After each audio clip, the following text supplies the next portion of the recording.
Yeah, but anyway, I hope that what I have to say will be interesting. I'm delighted to be part of this wonderful seminar program, and it's a great honor. I feel completely unqualified in comparison to the people that have come before me and who will come after me. But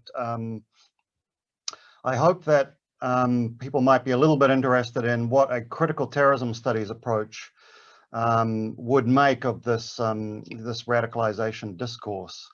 And this is, in many ways, I'm going to be drawing upon a book chapter that I've written about this with a former doctoral student of mine, Kieran Ford, here at the centre, who defended his thesis on the PREVENT program in UK schools. And we wrote a critical sort of perspective on radicalisation for a volume that's coming out later this year, and I draw a lot on that.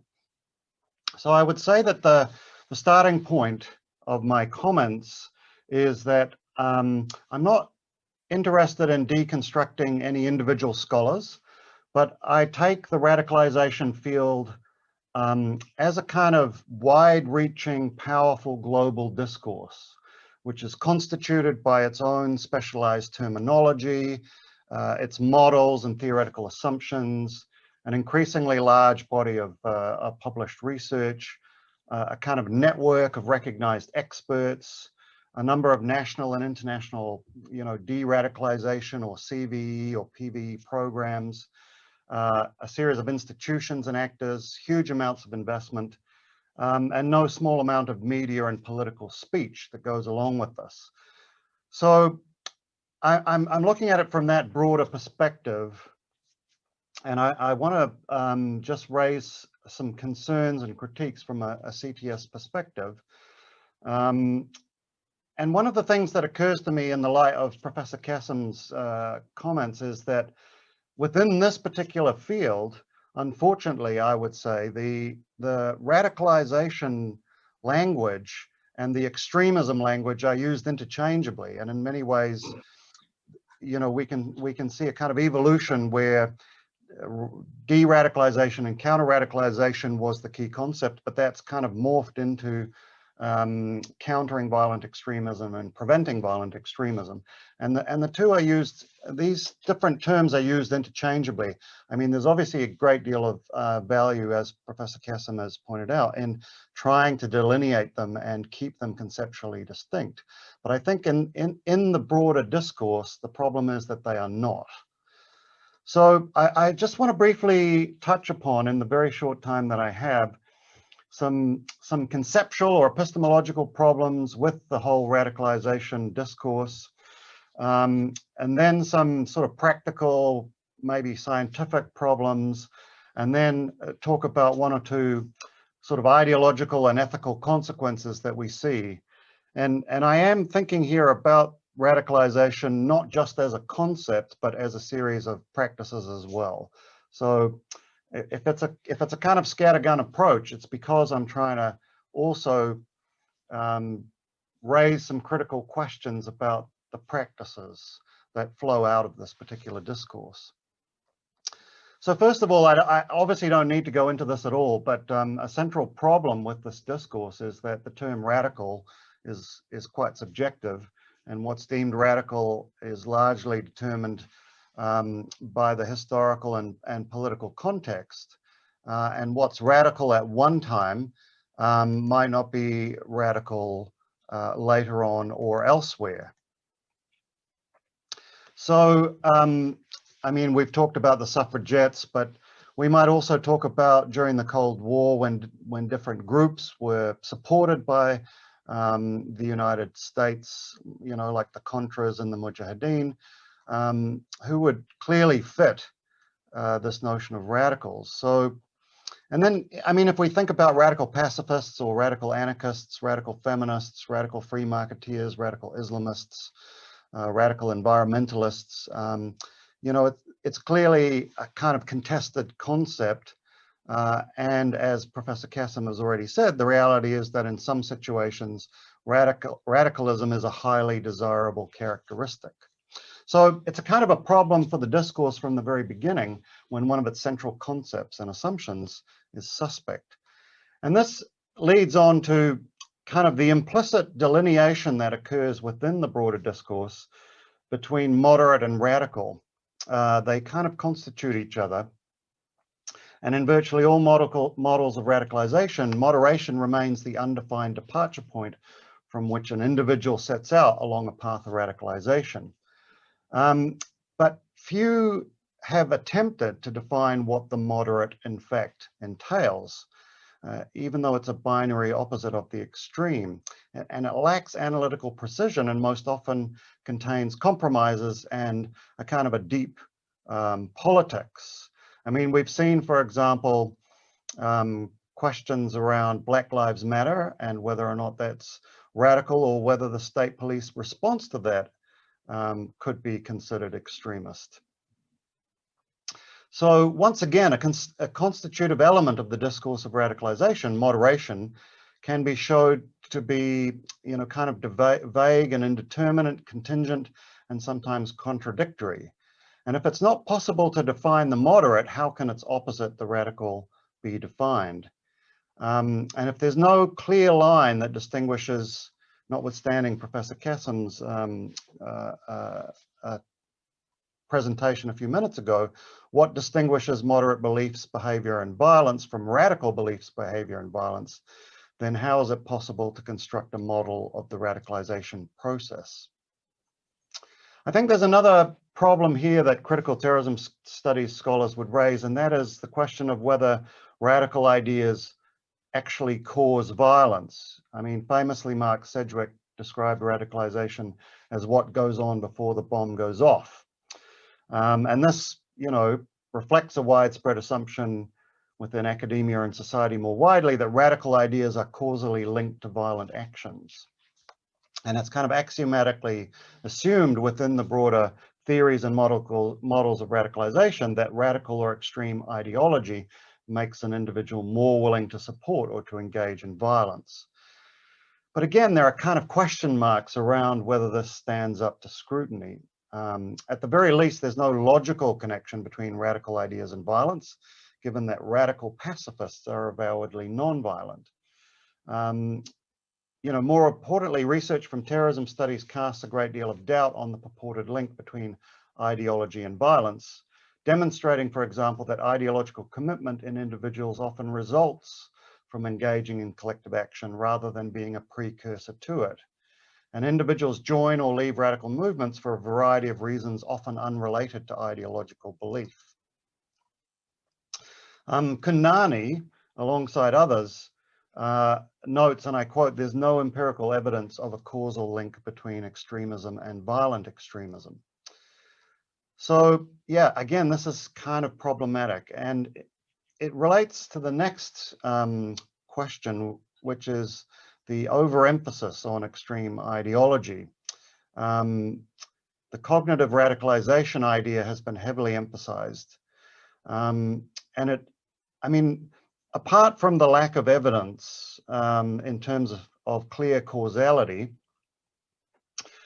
in a kind of causally independent manner, one of the problems here is that only some groups seem to have ideologies within this discourse, while other groups are considered to be part of the moderate realm, and they're described as having values. So sometimes as well, a key concern might be that ideology is offered as the sole or dominant cause of radicalization to the extent that other relevant factors such as political circumstances, social inequality, or historical and present injustices are downplayed or ignored. And then I just wanted to quickly make a point that Professor Kassim has made very powerfully himself about the problem with with assuming or describing radicalization in terms of the kind of disease or virus metaphor and the notion of vulnerability to radicalization. Professor Kassim calls this a contagion model, which represents radicalization as an ideological disease or virus to which some individuals are vulnerable, and they catch the disease by contact with infectious agents in the form of radicalizers with extremist ideologies. I mean, I don't need to go into this, but there are clear problems with this in the sense that not only does presenting radicalization within these terms emaciate the agency of individuals in choosing their beliefs, but it also assigns a malicious and unsubstantiated agency to the beliefs or ideas themselves, which I think can be problematic. So just kind of as a short summary of some of these conceptual problems, scholars like Tahir Abbas, Arun Kudnani, and others have pointed out a number of the suspect assumptions of the radicalization discourse by noting a number of things, such as the psychological and sociological diversity of militant individuals, as well as their general psychological normality, the non-linear process of individual involvement in violent groups and movements, and the non-ideological reasons why individuals often get involved, the failure to properly distinguish between cognitive and behavioral factors and processes of radicalization, the greater importance of the relationship between individuals and groups, and the effect of radicalized settings in generating so-called radicalized individuals, and questions around the causal power of beliefs, which are changeable, intersubjective, and often contextual. So those are just a few of the kind of conceptual or epistemological sort of question marks or critiques that critical terrorism studies would throw at the broader radicalization discourse. I want to just raise a few practical or scientific problems in the sense that, first of all, there's a severe lack of rigorous empirical evaluation of particularly de-radicalization CVPV programs and counterterrorism more broadly. This is a problem that has characterized the broader counterterrorism field for a very long time.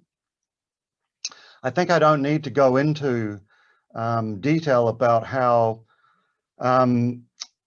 there's a lack of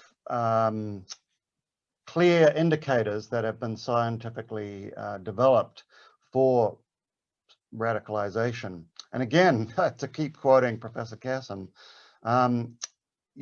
referring to the radicalization process, which many scholars really want to get close to and see as one unified process that can be understood and you can find the indicators. I mean, he takes a sideways example and says it's ludicrous to suggest that there would be one unified process by which supporters of Arsenal Football Club become Arsenal fans. And I quote, "Not only is it impossible to know all the relevant environmental factors, it's also impossible to know how the same factors affect different individuals," end quote. So some have come up by saying that, for example, the UK's counter-radicalisation strategy, which identifies 22 factors, is really unfit for purpose in scientific terms, and others have been less flattering, referring to these types of indicators as junk science. We might add to this the problem of the disproportionate focus on Islam, going back to one of the points that I made, that often radicalization or extremism is applied to particular groups but not others, so that it's often overly applied to Islamic practices and beliefs. And there's a lot of evidence from that, and I don't need to go into that. Again, people like Arun Kudnani talk about the way in which the UK's prevent strategy in particular is structurally Islamophobic. And others, there's, again, to quote Professor Kassem, I feel like he should just give this talk because I just keep quoting his amazing work. There's little talk of radicalization in relation to Irish terrorism, for example, and certainly there's little talk of radicalization in relation to, I don't know, US forces, even though the pictures out of Guantanamo Bay and out of the war on terror more broadly would clearly apply if one was being consistent. I don't need to go into as well how many of the radicalization indicators that have been suggested overlap with things like youth development. So these are some of the practical problems, and I'm rushing through this because obviously time is limited, but I just want to briefly end by talking about some of the political ideological consequences of the radicalization discourse. I mean, apart from the, conceptual challenges and the epistemological challenges and the lack of hard scientific research that kind of validates many of the claims that are made, I think we have to also think about the broader ideological, political, and social consequences of this radicalization discourse and the practices that it entails. And one of them is that there's, I think, a danger of threatening democratic pluralism when you move into that pre-criminal space where you're trying to find indicators of downstream radicalization or downstream violent extremism, because you're looking to try and control the thoughts and the beliefs and the opinions and articulations that people might have. So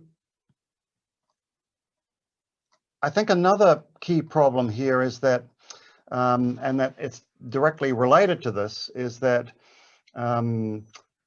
not only does it threaten democratic pluralism in terms of the sort of broader set of ideas that might be part of a political discourse, but it also endangers political activism. And this is something that's really been coming to the fore in recent years. So the ultimate endpoint of a counter-radicalization strategy that posits that any sign of an extreme ideology, understood as an ideology that strays from or directly challenges the status quo to be an indicator of a potential threat of violence, is the painting of almost any attempt at significant social change as evidence of radicalization. And this is not only profoundly undemocratic, but increasingly places political activists at risk of being painted as extremists. So this phenomena has emerged recently when climate activists like Extinction Rebellion, along with other groups like PETA and Greenpeace, were labeled extremists by security officials. A report by Policy Exchange, for example, that I'm sure you know about, first described the group as being, and I quote, rooted in the political extremism of anarchism, eco-socialism, and radical anti-capitalist environmentalism.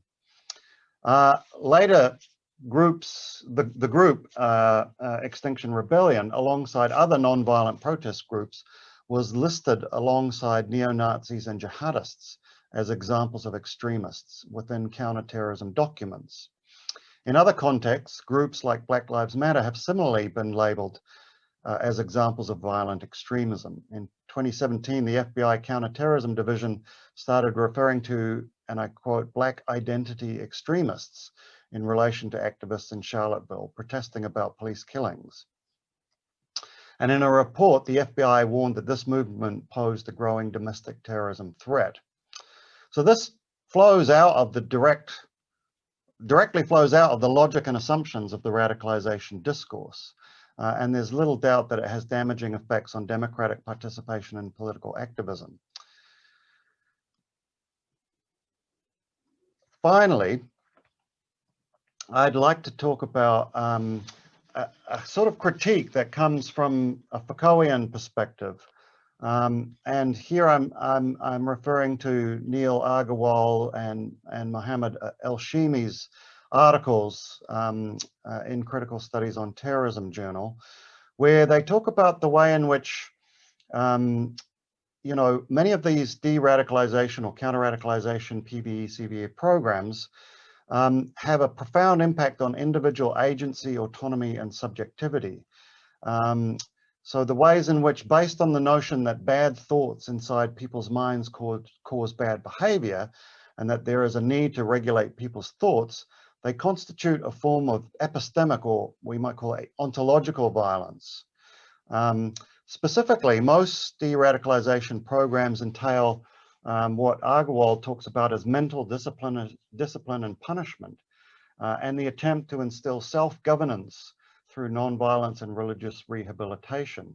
And similarly, Elshimi argues that de-radicalization is best understood as a technology of the self, and he demonstrates that de-radicalization programs involve an interplay between three major types of technologies that constitute the technologies of the self: discursive, disciplinary and confessional technologies. Getting subjects to, confess their bad thoughts and then try to change those bad thoughts. I mean, this raises profound, I think, ethical questions about the way in which this discourse functions in a way to try and dig into individual agency, their sense of autonomy and subjectivity from this kind of perspective. So I could continue, I could go on.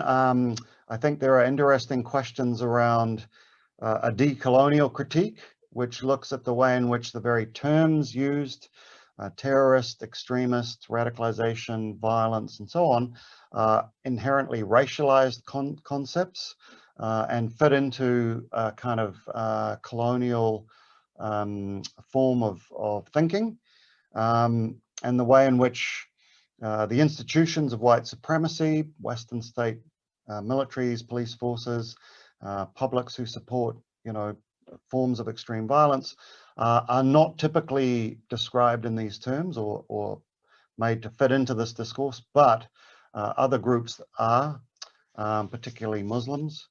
And so together, all of these critiques, I think, would come from a critical terrorism studies perspective and raise critical issues about this broader discourse and force us to reconsider the way in which it's both conceptualized and the way in which it's practiced.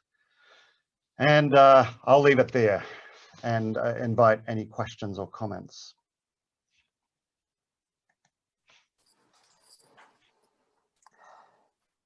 Thank you very much, Professor Jackson, for sharing your presentation. I really enjoyed as well this one. I would like to invite anybody, panelists, attendees, whether there are any questions.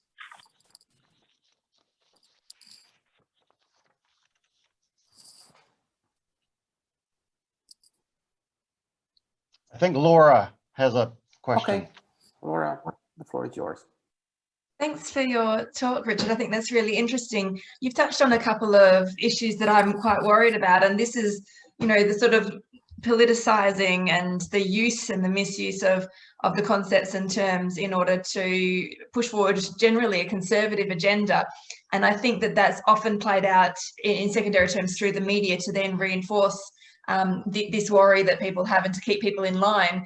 This seems like a huge issue, though. I mean, I guess it's really unfair to ask for this, but what on earth can we do about this? I mean, this seems like a real worry to me, that if we have this freedom being, impinged in this way, that how do we break out to be able to engage more critically with the world? Yeah, that is a huge question, and it's one of my preoccupations. One of the things we've done in critical terrorism studies is raise a lot of critical issues and try to deconstruct the broader war on terror discourse. And I'm just at the end of teaching a whole course on this at the postgraduate level here. And my students are incredibly depressed, as am I, because this is such a powerful set of discourses and powerful set of practices that doesn't just stand on its own, but it links in with, neoliberal forms of governance and neoliberal forms of political economy, with the military industrial complex and with an array of very powerful actors. So yeah, the question is, how do we resist? I mean, I remain optimistic that wherever there's power, there's resistance, as Foucault told us, and that there are different ways in which we can resist and try to deconstruct and counter these discourses. And one of them is through academic work, like the work that we're all doing here, the way in which we're critically interrogating, concepts and discourses and practices. Another is to be involved in sort of engaging with policymakers sometimes. I'm very involved at the moment with the Royal Commission on the Christchurch terrorist attacks, and the government's kind of trying to develop a response, and I have no idea whether they're going to pay any attention to me as a critical scholar or not, but I've been given the opportunity to say a few things.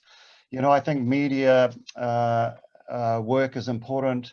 I think educating students, and I think also actually engaging in activism and protest action is also important.